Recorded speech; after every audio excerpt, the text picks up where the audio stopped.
मित्र नमस्कार. लोकराज्य अध्यासन कराडतर्फे आयोजित वाचन जागर उपक्रमात आपणा साऱ्यांचं मनपूर्वक स्वागत. ज्येष्ठ साहित्यिक शंकर पाटील लिखित टारफुला या विख्यात कादंबरीचं क्रमशः वाचन वाचक स्वर ॲडव्होकेट संभाजीराव मोहिते कराड. या वाचन जागर उपक्रमासाठी पाठबळ आणि प्रोत्साहन अर्थकारणातील अग्रेसर the Karad urban cooperative bank Karad आणि शिक्षणातील अग्रेसर अर्थातच भारतीय विद्यापीठ पुणे. टारफुला भाग क्रमांक 34. दुपार झाली आणि निरोपाची वाट बघत बसलेल्या दादांच्या मनात आलं, हा म्हातारा काही निरोप धाडायचा नाही. गप्प पैसे देऊन परस्पर त्यांना धाडून मोकळा होईल. त्यांच्या मनात अशी शंका आली आणि परशुरामाला बोलून ते म्हणाले, जा रे बाबा, जरा रावणाच्या घरला जा आणि तिथं कोण पठाण आलं असलं तर त्यासनी पुढं घालून घेऊन येत जा. आणि हे बघ, अजून आलं नसलं तर वाट बघत तिथंच राहा. येत नाही म्हटलं तर धक्का घालून आणा. तालमीतली 2 पोरं घेऊन जा संग. परशुराम गेला आणि दरवाजाकडे डोळे लावून दादा बैठकीच्या खोलीत बसून राहिले. थोडा वेळ गेला आणि परशुराम दारातनं आत येताना दिसला. पाठोपाठ रावणानांची पोरंही येताना दिसली आणि त्यांच्या मागोमाग 2 पठाणही आत आले. चौकातल्या दगडी फरशीवर काठे आपटत आपटत जवळ येऊ लागले तसे बसलेले दादा उठून उभे राहिले आणि आतनंच ओरडले, रामघोर, आवाज मत करो. गाजराच्या बुडक्यागत लाल दिसणारे 6-6 फूट उंचीच्या अंगानं चांगले भरलेले ते तगडे जवान तो आवाज ऐकून एकदम दबगले. कोण गरजले हे त्यांना कळालं नाही आणि चेहरा कावराबावरा करून ते बघत राहिले. पाऊल उचलायचं विसरून ते तिथंच थबकले. एक ढिंग टाकून दादा ढेलजेवर आले आणि आपल्या भावाकडे बघत म्हणाले, असं बघत काय राहिलं आहे? आधी हातातल्या काट्या घ्या काढून त्यांच्या. काट्या आपटत आत येतात. कोणाचा वाडा आहे सांगा त्यासनी. दादांची अशी आज्ञा झाली आणि तालमीतल्या पोरांनी लगोलग गराडा घातला. बघता बघता त्यांच्या हातातल्या काट्या हिसकावून घेतल्या. सुंडेमुंडे झालेले पठाण भेदरल्यागत उभे राहिले. घराघरा डोळे फिरवून बघू लागले. तो ऐसपैस चौक, ती ढेलस, 2 पुरुष उंचीचा भोवतीवर दिसणारा तो दगडी तट बघून त्यांची छाती हाबकली. कुठं किल्ल्यात येऊन उभं राहिलो आहे असं त्यांना वाटू लागलं. एकमेकाच्या तोंडाकडे बघून ते खाली वाकले आणि सलाम करून पुन्हा उभे राहिले. आओ, जरा सामने आओ. बीत बीत पठाण पुढं आले. पायरीजवळीने उभे राहिले आणि दादा कडाडले, खडे रहो उधर. हां, ऐसा नाम बताओ अपना. त्यातला लगबगीने एकजण म्हणाला, सरकार जी मैं सुलेमान हूँ. आणि दादाने रोखून बघत म्हणलं, तू सुलेमान आणि तो कोण मुसलमान के रे? दुसऱ्यानेही आपलं नाव सांगितलं आणि मोडक्या तोडक्या मुसलमानीत मराठी मिसळून दादा बागवानी बोलू लागले, साले तुम किधर के रहने वाले रे? किधर रहते? रावणानांचा थोरला मुलगा हिंदुराव म्हणाला, दादा ही जवळ इथं तमदलग्याला राहत्यात. आसपासची खेडी यांनी बडवून काढल्यात बघा. दादा जोरात विचार करू लागले, क्यों रे साले, क्या बात करते रे हिंदुराव? तुम लोग तकलीफ देते हुए हम लोगों को. पठाण लोक डोळे उठवून मारक्या जनावरागत हिंदुरावकडे बघत राहिले आणि हिंदुरावाचा धाकटा भाऊ सुभानराव वानरागत ठिस करून पुढे आला आणि वर्णन करून सांगू लागला, दादा गुदास्ताईने मांजराच्या म्हाताऱ्याला खाली पडूस तर मारलं होतं बघा. 2 दिवस कैद करून ठेवलं होतं. लई खवाट आहे ती बेनी. मगापासून बोक्याकडे टपून बसलेला परशुरामाकडे बघून दादा म्हणाले, परशुराम अरे क्या देखते, लगाव बत्ती. हान एक एक कांसला दोघांच्या. मैदानात जोडीच्या गड्यावर चाल करून गेल्यागत परशुराम एक ढेंग टाकून पुढे गेला आणि फाड फाड एक एक मुस्काडत मारून परत येऊन पायरीवर बसला. शिकवलेल्या माकडाने तेवढाच खेळ करून दाखवावा तशी परशुरामानेही कामगिरी केली आणि पठाणांची तोंडं पिकलेल्या टमाटोगत लाल होऊन गेली. दादाने विचारले, क्यों पठाण, कैसी आहे हालत? बोबडी वळलेले पठाण तोंडाकडे बघत राहिले.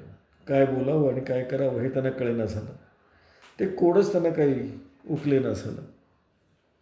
कशाचाच काही बोध होईना झाला आणि तोंड उघडून एकजण काहीतरी बोलायला गेला आणि दादा त्याच्या अंगावर ओरडले, चेप राहो, बाक बंद करो.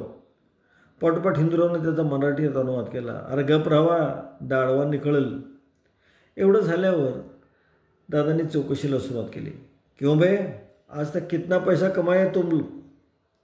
अशी चौकशीला सुरुवात झाली आणि गावात कुणाकुणाला पैसे दिलेत, आजवर किती व्याज खाल्लं, मुद्दत किती फिटलं, कुणाकुणाला दम दिला, कुणाबरोबर हामिरतुमरी केली, ह्या सगळ्या गोष्टीची बारीक चौकशी झाल्यावर दादा त्यांना हादम देत म्हणाले, है ऐसा तो ऐसा करो, फिर हमारे गांव में मत आओ, नहीं तो पाव निकालेगा. क्यों? हा मामला न कळून पठाण तोंडाकडे इरबडलेगत बघत राहिले आणि हिंदूराव तेच बोलणं पुन्हा मराठीत सांगू लागले. अरे आमच्या गावात याचं नाही पुन्हा, नाहीतर पाय निकळून ठेवू. हिंदूरावचं बोलून झाल्यावर त्याचा धाकटा भाऊ सुभानराव पुन्हा म्हणाला, हां पाव निकलेंगे गुडघे में. पाटलांची हवेलंडी उडाली आणि ढिलजेच्या पायरीला हात लावून ते दया भाकू लागले. दादांनी भली मोठी विशेषणं लावून विनवू लागले. पठाण असे चापकाच्या वादिगत मऊ आले आणि दादांनी म्हटलं, फिरा पैसा करो जी. सगळेजण ध्यान देऊन ऐकू लागले आणि दादांनी सगळा रंगच बदलून टाकला. एकाएकी नदीनं उलटं वळून घ्यावं तशी गती झाली. दादा सांगू लागले, ऐसा करो, हमारे गांव में आओ, तुमको हम रहने के वास्ते मकान देंगे, रोटी पकाने के लिए भाई मिलेगा, हाँ बड़ी ढालगज भाई मिलेगा तुमको लिए वो रोटी तुमको लिए वो रोटी पकेंगे, मकान झाड़ेंगे, आंघोळ घालेंगे, तुम्हारे सब काम करेंगे, क्यों मंजूर है. दादांचं हे बोलणं त्यांना कळलं. पोराने ही चेष्टा वाटून ते हसू लागले. तशी त्यांच्यावर ख्यास म्हणून दादा बोलले, मैं सचमुच कहता हूँ, झूठ नहीं बोलेंगा, तुमको फुकट घर मिलेगा, बाई मिलेगा, और क्या चाहिए, उधर रहना तो इधर रहना ठीक. दादांच्या तोंडाकडे बघत पठाण हसू लागले. त्यांचं बोलणं कळेना झालं आणि तीच गोष्ट दादा पुन्हा सांगू लागले. म्हणाले, देखो हमारे गांव में आओ, बड़े खुशी से रहो, आएगा नहीं तो पैका मिलेगा नहीं, क्या करते बोलो. दादाने असा पेच घातला.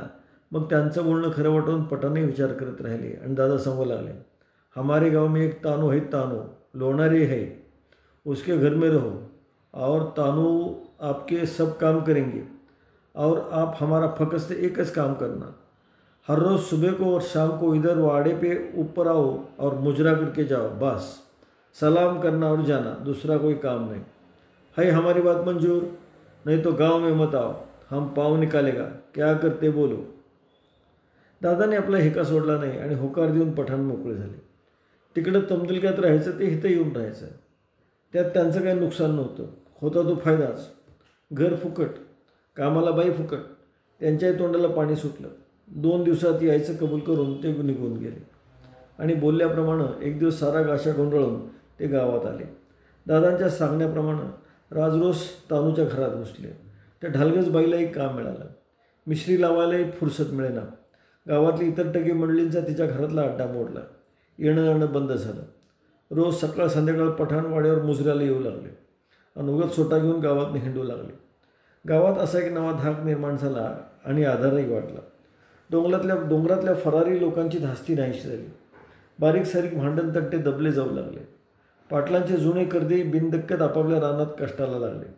सारं ठीक चाललं, बसतान बसल्यागत झालं.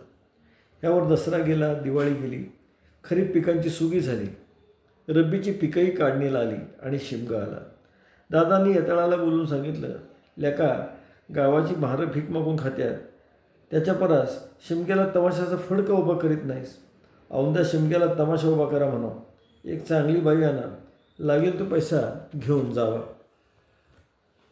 सळसळणारी एक पिवळी धमक धामीण गावात आली आणि मारवाड्यात रोज डफ तुंतुण्याचा आवाज येऊ लागला. ढोलकी वाजू लागली, कडं खणखणू लागलं, चाळ छुमछुम करू लागलं आणि सारा महारवाडा उसळून गेला. समुद्राला नवी भरती आली. सारं गावही खुळं होऊन गेलं आणि शिमग्याच्या आदल्या दिवशी खुद्द वाड्यात तमाशाची रंगीत तालीम झाली. 4 शेलक्या मंडळी पुढं वाड्यातल्या ढिलजेवर महाराणी तमाशा करून दाखवला. पायात चाळ बांधून बाई नाचून गेली आणि 10 लोक तोंडानं बोलू लागले. गाजत वाजत शिमगा आला आणि गेला. कुणी वाहवा केली, कुणी मूग गिळून गप्पा राहिलं. ज्याला उघडं बोलता येत नव्हतं ते मागं बोलत राहिले. कुणाला बरं वाटलं, कुणाला झोंबलं. महाराणी वाडा विटळला ही भावना मात्र पसरत चालली. बोलवणं आलं म्हणून रावणानं वाड्यात आले आणि उगाच गप्प बसून राहिले. त्यांच्या तोंडावरची नाराजी बघून दादाने विचारलं, का आलाय तसं गप्पच बसला, का आलाय तसं गप्पच बसलाय. तोंडाकडे बघून रावणानं म्हणले, काय बोलायचं, तुम्ही आज बोलवलं म्हणून आलो, तुम्हीच सांगा का बोलवणं केलं. त्यांच्या बोलण्यानं दादांच्याही मनात चलबिचल झाली. त्यांनी विचारलं, लय दिवस वाड्यावर फिरकलाच नाही सा. रावणानांच्या मनात साचून आलं. तेही एकदम बोलले, कशाला फिरकायचं. दादा चपापले. त्यांनी विचारलं, काय तुमचं बोलणं कळना, तुमचं वागणं बी कळना झालं. म्हणजे जिथं महारा येऊन पाय लावून जाऊ लागली तिथं आमच्यासारख्याने येण्यात काय राहिलं, कशाला यावं. रावणाने असा सवाल केला आणि दादा मान फिरवून बसले. कळायचं ते त्यांना कळालं. ओळखायचं ते त्याने ओळखलं आणि दुसरीकडे बघतच ते म्हणाले, म्हणजे आमचं वागणं पसंत नाही म्हणा. थोडा वेळ रवणानाही गप्प राहिले आणि मग हळहळल्या करत जिव्हाळा दाखवून ते बोलले, दादा, ह्याचा गावावर चांगला परिणाम व्हायचा नाही. तुम्हाला लोक बोलून दावत नाहीत पण माघारी बोलतात. वाड्यात तमाशा तेवढा करायला नको पाहिजे होता. गावच्या महारड्याने वाऱ्यात शिरायचं आणि पायरी चढून वर ढेलजीवर गोंधळ घालायचा म्हणजे काय म्हणायचं मग? काय राहिलं? कशापैकी केलं सही असं? काय पदवी मिळेल सा त्यात? बोलत नाहीसा तर राहू द्या. तुम्हाला कोण कोण अडवणार? तुम्ही आपल्या मनाचा राजा आहे सा. पर पोटात राहत नाही म्हणून बोललो. काय तुम्ही जीवाला लावून घ्यायचं कारण नाही. एवढं बोलून रवणानं उठले. दादाही त्यांना बसा असं म्हणाले नाही.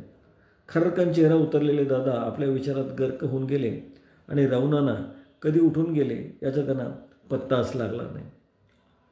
वारा पाठीमागून वार आले गेले. असाच एक महिना गेला. दुसरा आला. महिनेही उलटून गेले आणि रवणानांनी वाड्याचं तोंड बघितलं नाही.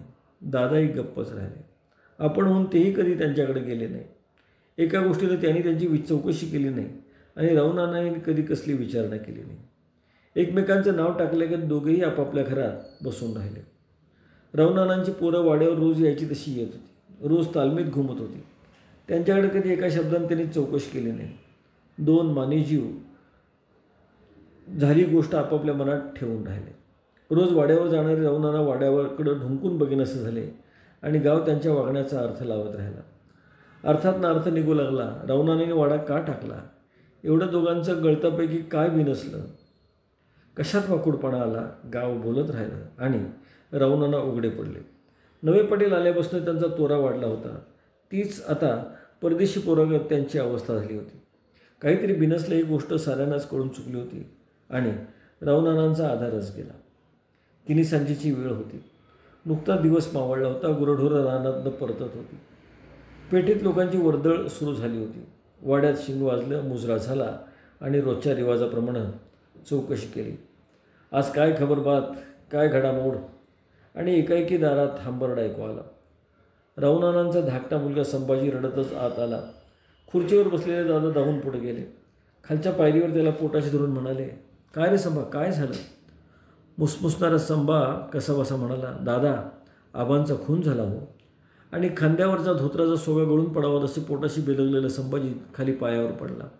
दादाही मटकन खाली बसले आणि डोक्यावरचं छप्पर ढासळावं तसं आभाळ खाली आलं आणि डोक्यावरचं छप्पर ढासळावं तसं आभाळ खाली आलं.